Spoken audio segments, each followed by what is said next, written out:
Good afternoon, everyone. I'm pleased to be bringing you a teaser webinar for our upcoming webinar series. Before we go on, I'd like to acknowledge and pay my respects to the traditional custodians of the land which we call Australia. While we're likely logging on from different parts of the country, I would like to acknowledge and pay my respect to elders past, present, and future from all across the country. The aim of this newly created webinar series is to listen to panels of volunteer managers talk about themes related to volunteer management and learn from their experience overcoming challenges, which will hopefully spark new ideas for everyone who's listening in. We'll hear from professionals in the Victorian sector talk about their experience. However, prior to our first webinar on February 7th with Mark Joyner and Nathan Brown discussing implementing the national standards, we brought you a special teaser webinar with our former interim CEO for Volunteering Victoria, Roz Wollmering. Roz has been involved in the volunteering sector in Australia for approximately 20 years and moved to Volunteering Victoria as membership manager in 2015. By the time I arrived at Volunteering Victoria, it was clear to me she had had a great impact on many in the sector. So I'm very pleased to bring her back via the internet to talk about leadership in the sector, her experience, where she thinks the future of volunteerism lies, and what she's up to now. She's been very generous in talking to us from the UK. So how are things in the Northern Hemisphere, Roz? Hello everyone. It's a pleasure to be here. I'm really enjoying the Northern Hemisphere, although it is a bit cold. It's about 4 degrees below zero this morning. But oh my gosh, very, very cold. So without further ado, I'll launch into some questions. Can you tell us, Roz, about your first volunteer management role? Sure. My first volunteer management role was going back to the 1980s when I was a volunteer manager with the Peace Corps. So I supported over 60 volunteer teachers across Estonia, Latvia, and Lithuania. So this was after the singing revolution when the Soviet Union had broken down. And the ministries of education in these countries were very keen to get English teachers on board to help their secondary school students learn and integrate with the Western and English-speaking world. So I oversaw that international volunteer program. It was an exciting time, and I just fell in love with supporting volunteers. Wow, I'll bet. It sounds like a really exciting first volunteer management role to have and a great opportunity to get started. So, going back maybe a little bit, how did you discover the sector originally or when you came to Australia, and what made you stay? Yeah, well, when I came to Australia, I decided to migrate in the year 2000. And I really had to invest a lot of time in recreating my professional network. I wanted to stay involved in volunteering because I had such a great experience. But I really needed to understand the Australian volunteering landscape. To do that, I worked at a variety of different organizations. You can see some of the logos I put up. And I just started to reach out to the volunteer managers in those organizations that I was working and then connecting to other volunteer managers. And I think that's what really encouraged me to stay within the sector and keep discovering it. When I reached out to those other professional volunteer managers, I always was met with support, encouragement, advice, real practical, ways for me to gain a better understanding of volunteering. And from the beginning, I was always connecting with the state peak bodies. I just thought they were a phenomenal resource. They had so much on their websites, always willing to support volunteer managers. So I do feel in Australia that it's because of that supportive network, including the peak bodies, that's why I stayed in volunteering. It just was such a great space to be working. Absolutely. It really is the people that make this sector so special, I think. And that was the time of the 2000 Olympics, I think. So, you suggested that maybe lots of exciting things were happening in general.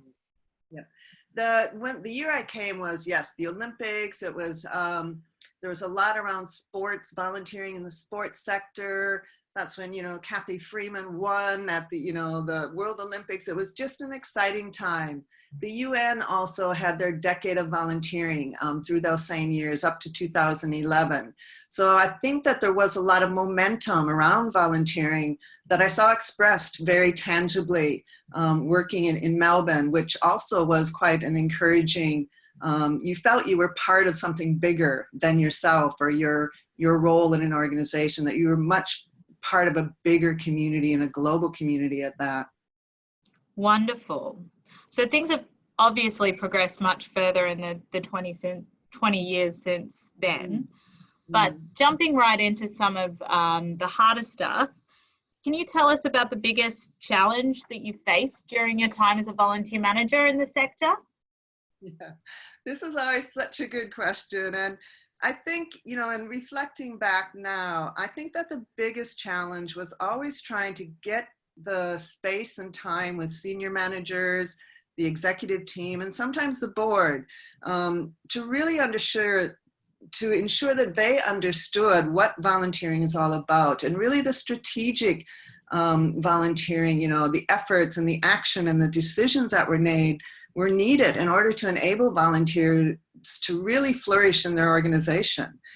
That often meant, the challenge was, can I come up with a strong business case? And we know that means about 3 minutes. You've got time with, an executive for about 3 minutes, and you've really got to make a strong business case. And then you had to be convincing that you could deliver it. And you had to be in a space where, that was perceived to be a necessary strategic effort. And sometimes, executives were open to that. Sometimes the organizations I worked in just had other priorities.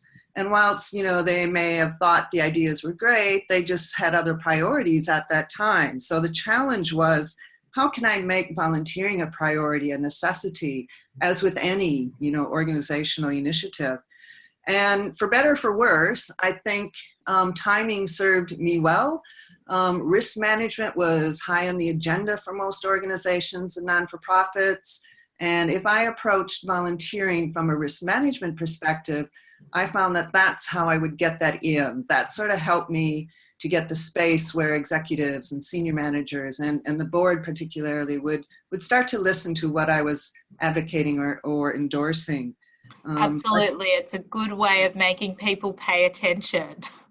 Exactly. Right. Yeah. So that's where I guess, I was thinking challenges working with, the senior executives and boards.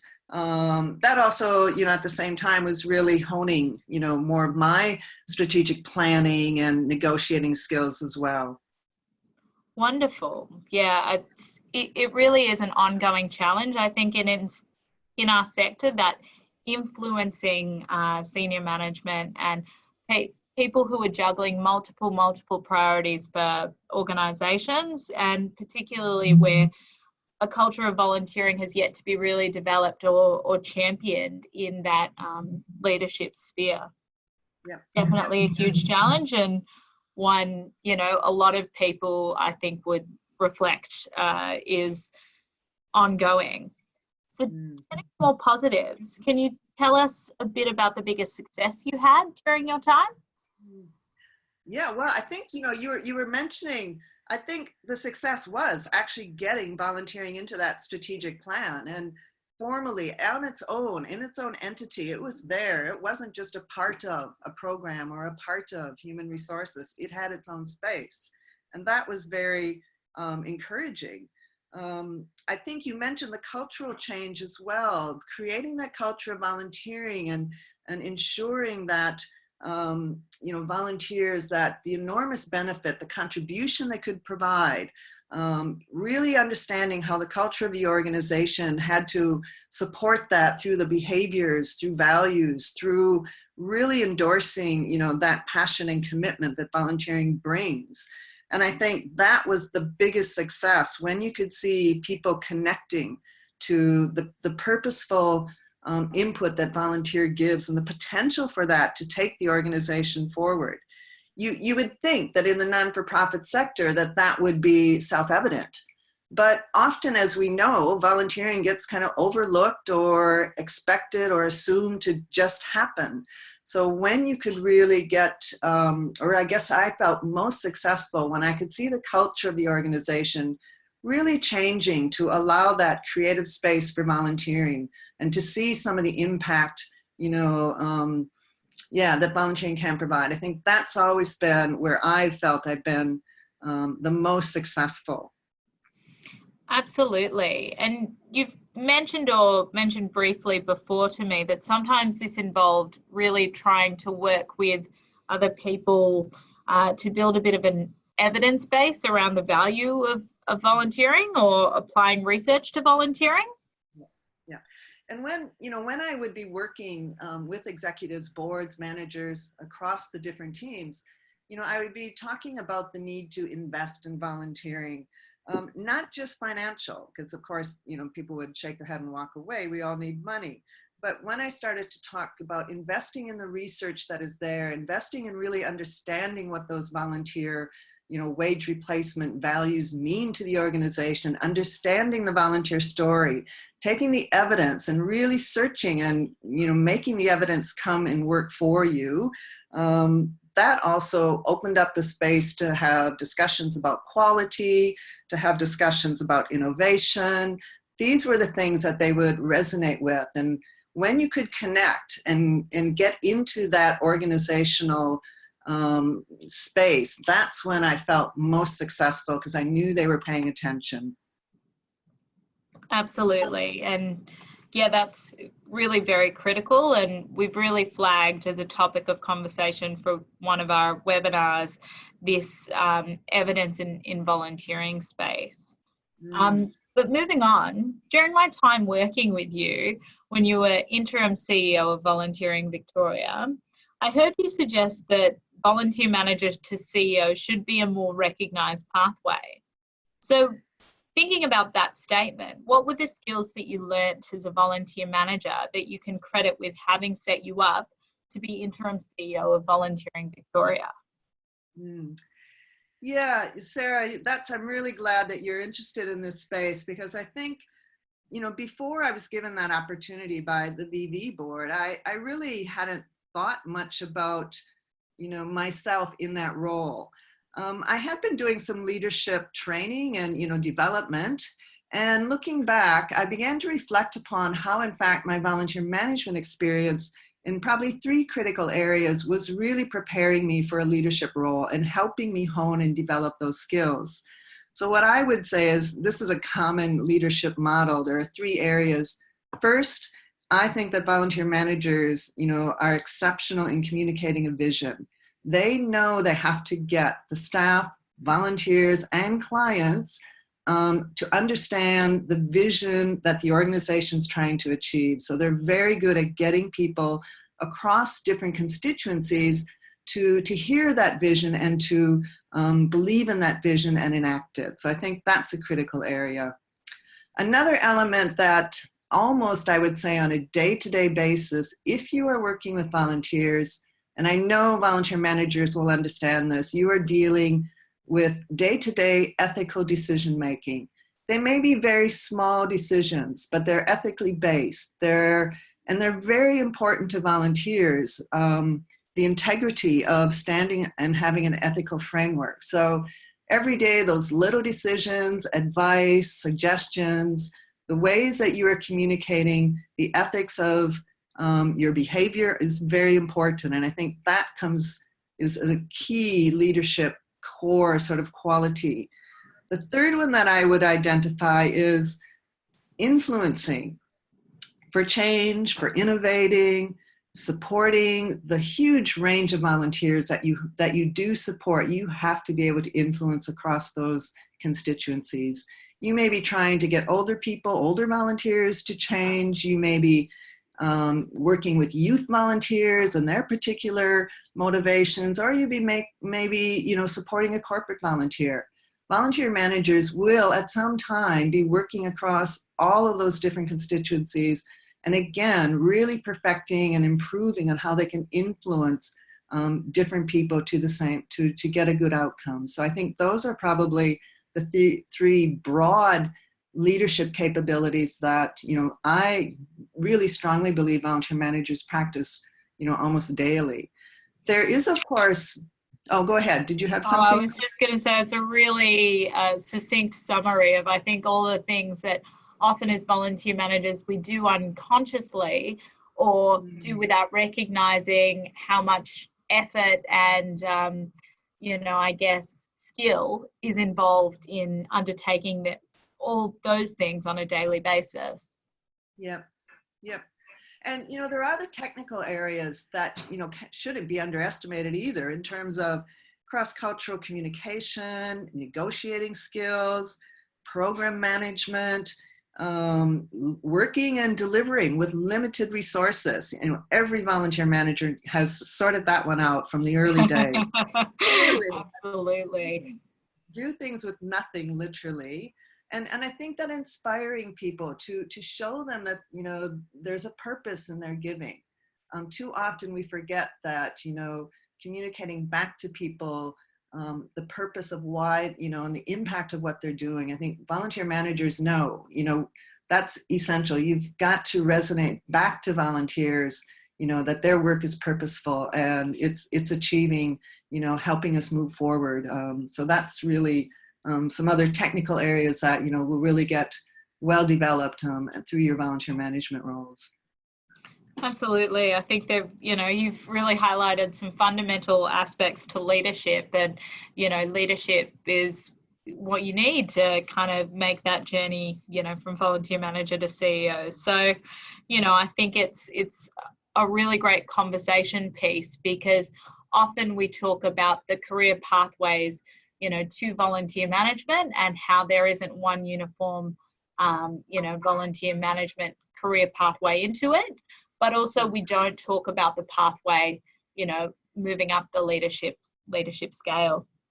Yep. So moving along, how do you think the sector has changed since you've been involved in it? Yeah, so much, and this is, the luxury of time, that in looking back, but there has been so much. I thought by, in addressing this question about what are the sector changes I've experienced, and going back and reflecting again, I came up with three key areas. I'll talk a little bit about each of those.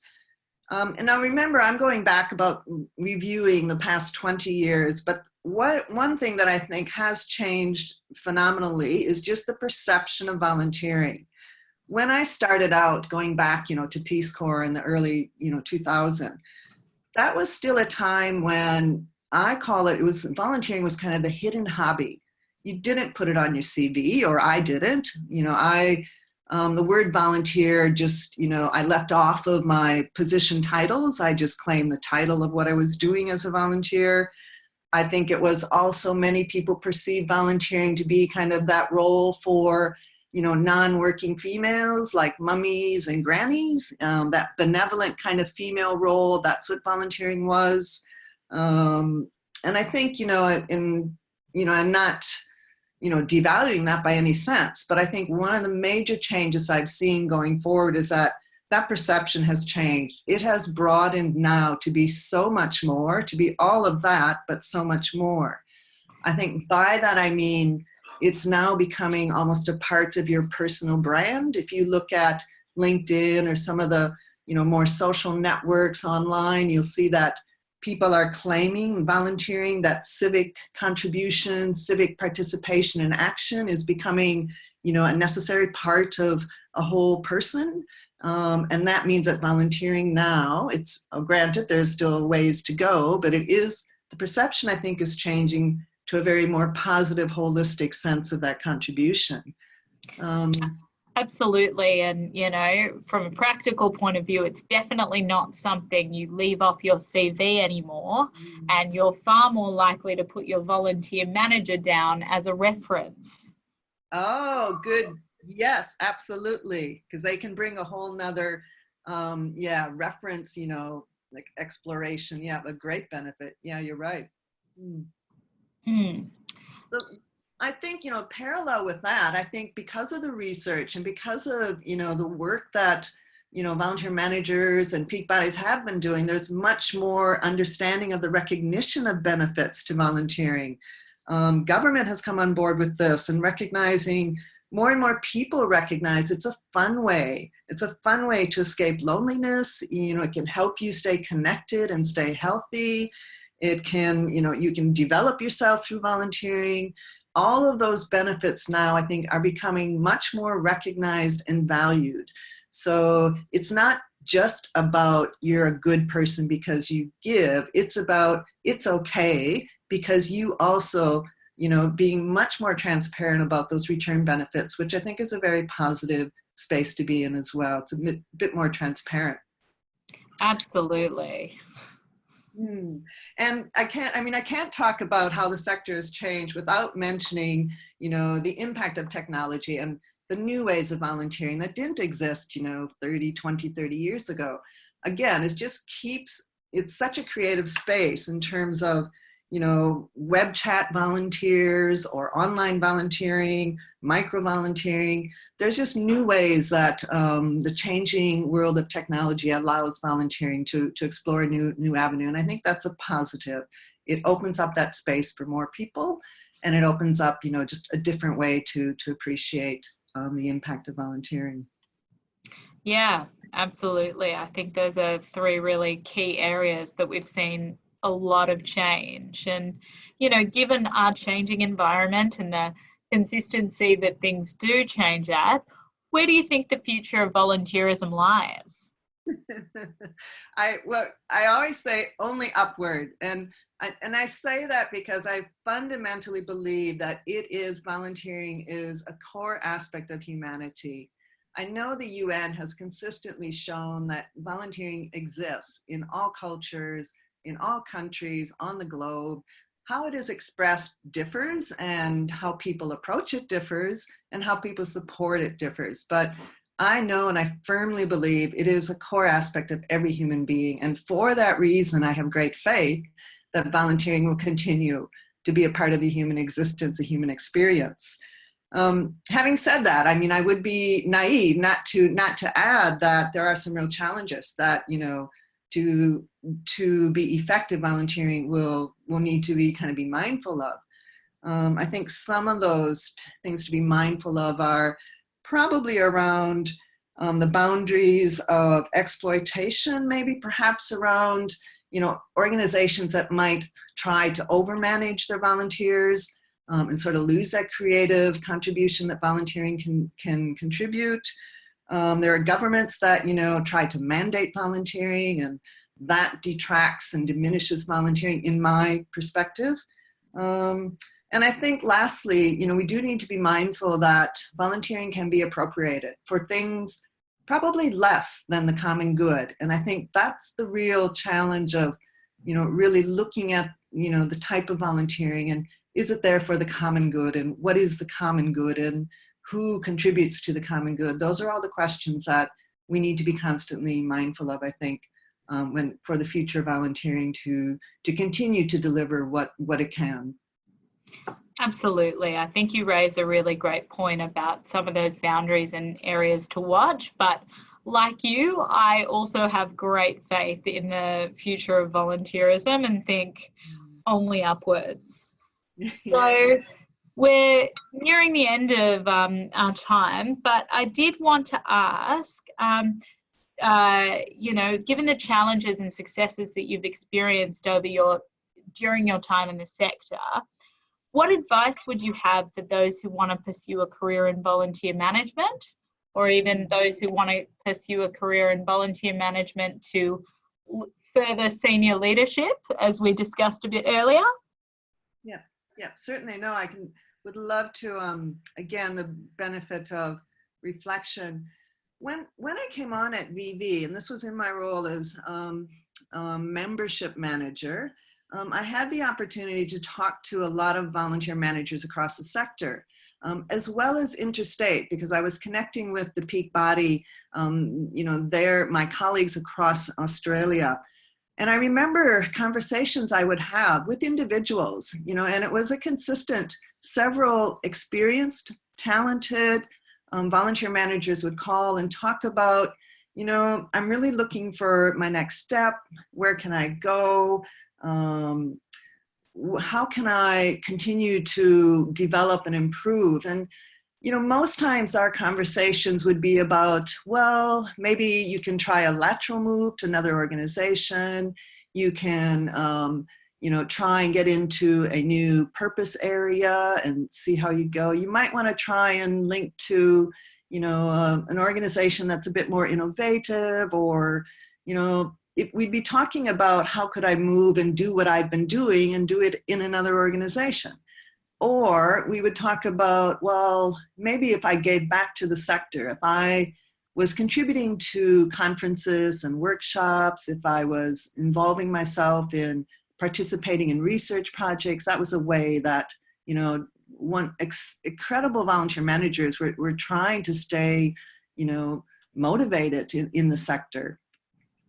And it was only until I think that Volunteering Victoria, the board, offered me, that opportunity to be in an acting CEO role that I actively considered, well, why haven't I been having these discussions about stepping up to be a CEO from a volunteer management role? Because the amount of talent, the amount of, experience, the amount of, critical thinking and leadership that I was observing in my colleagues was quite phenomenal. And the fact that no one had ever really discussed with me, hey, have you ever thought about being a CEO, until, I was asked to, or why I never gave it much thought, was something that I just would encourage anyone now, if that is, how you would like to continue professionally, I would strongly encourage a volunteer manager to give that some thought.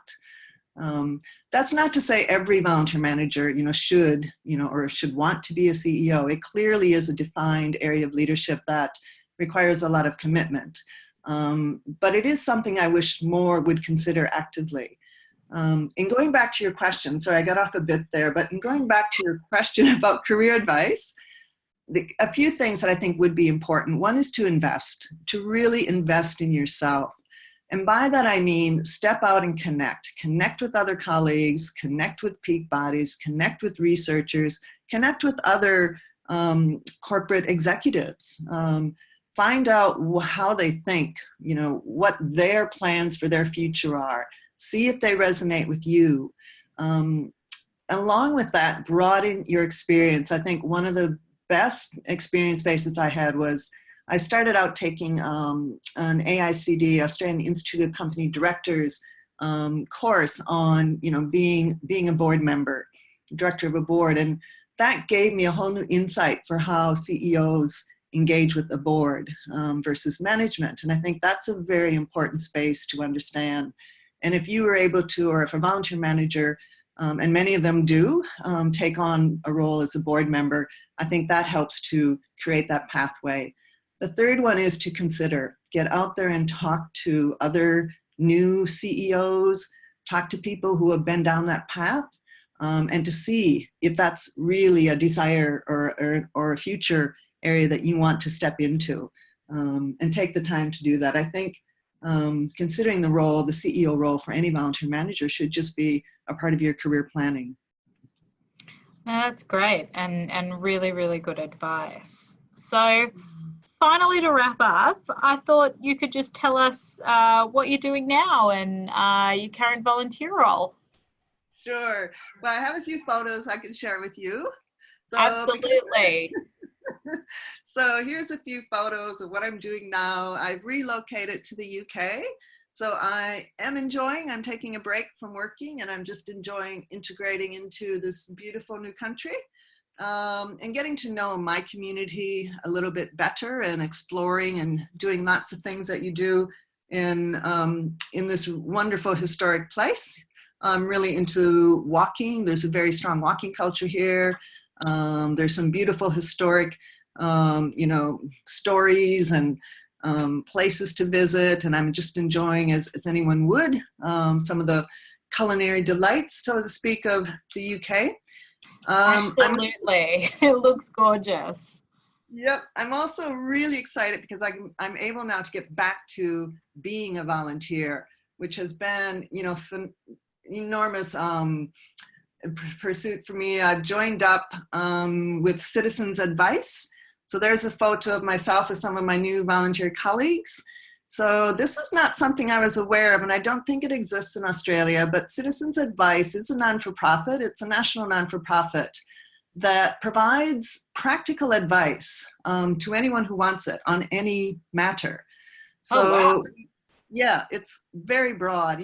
Our website has a lot of resources, but we will deal with issues of mainly around debt management, housing, relationship breakups, accessing benefits, the big one right now. So obviously people will come to us that are challenged in their life and don't know where to go, don't necessarily know their rights and responsibilities. They don't know how to access benefits that they may be entitled to, or they simply may be stuck because they've gotten into bad money management and now feel like there's no outcome for them. So we're there, we're trained volunteers. I'm actually still in my training. It's about a 6-month training course. So Wow. I've still got a little bit of way to go. But we are there to provide support to people and helping them to manage their day-to-day problems. So it's very much about an empowerment role and giving people information and access to understanding their rights, which is a great space to be in. We also do a lot of campaigning and advocating to government. So we're independent from government, and we do a lot of research and surveying to try and influence government policy decision and legislative change. So we've got a very strong client, interaction space, as well as, advocating for change. So I think it's just found a good spot for me at this time in my life. So I'm enjoying that, being a volunteer. Wow, that sounds like a really fulfilling and exciting volunteer role, and wonderful that you're able to pursue your passion over in the UK, though you are very missed in Australia. And I miss everyone too, of course, sir. Yeah. All right, well, thank you for your time. I won't hold you up any longer, Roz. So to those of you listening, if you did like this webinar, please follow the link in the email to register for our upcoming webinar on February 7th. And if you can't make it at the time, feel free to register, and the recording of the webinar like this one will be sent to those participants who have registered. So thank you all for listening to this special teaser webinar, and we look forward to bringing a range of conversations like this to you throughout the year. Thanks.